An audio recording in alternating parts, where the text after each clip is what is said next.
আল্লাহর অলিদের কিছু জিনিস আমরা না বুঝে সমালোচনা করি, আসলে সমালোচনা করা যাবে না।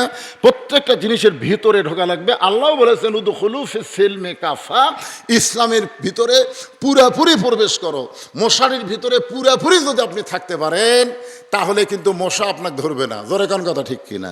ল্যাপের ভিতরে পুরাপুরি যদি আপনি থাকেন তাহলে শীত আপনাকে স্পর্শ করবে না। ইসলামের মধ্যে পুরাপুরি আসতে হবে। আর আল্লাহর অলিদের মাধ্যমে হক, আল্লাহর অলিদের মাধ্যমে আমাদের বাংলাদেশে আমরা ইসলাম পাইছি। জোরে কোন কথা ঠিক কিনা? বাইরে একটা গান আছে না নাই, অলি আল্লাহর বাংলাদেশ, আছে না নাই? শহীদ গাজীর বাংলাদেশ রহম করো আল্লাহ।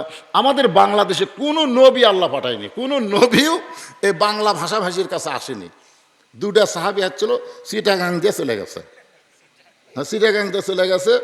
আর বাইজিদ বোস্তামির কিন্তু মাজার চিটাগাঙ্গে নাই, ওখানে কিছুক্ষণ বসে আছিল।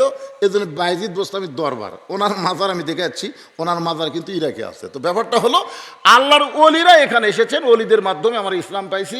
বিশেষ করে ফুরফুরা সিলসিলার হক আল্লাহর অলি, সরসিনের হক আল্লাহর অলি, তারপরে চরমনের হক আল্লাহর অলি, এদের মাধ্যমে ইসলাম আমরা পাচ্ছি। আমরা ব্যাহকের বিরুদ্ধে কিয়ামত পর্যন্ত বলবো, কিন্তু হক যারা তাদের বিরুদ্ধে বলবো না, বরং তাদের সহবতে আল্লাহ কোরআনে বলেছি আইয়ুহাল্লাযীনা আমানুত্তাকুল্লাহ ওয়া কুনু মা'আস সাদিকিন।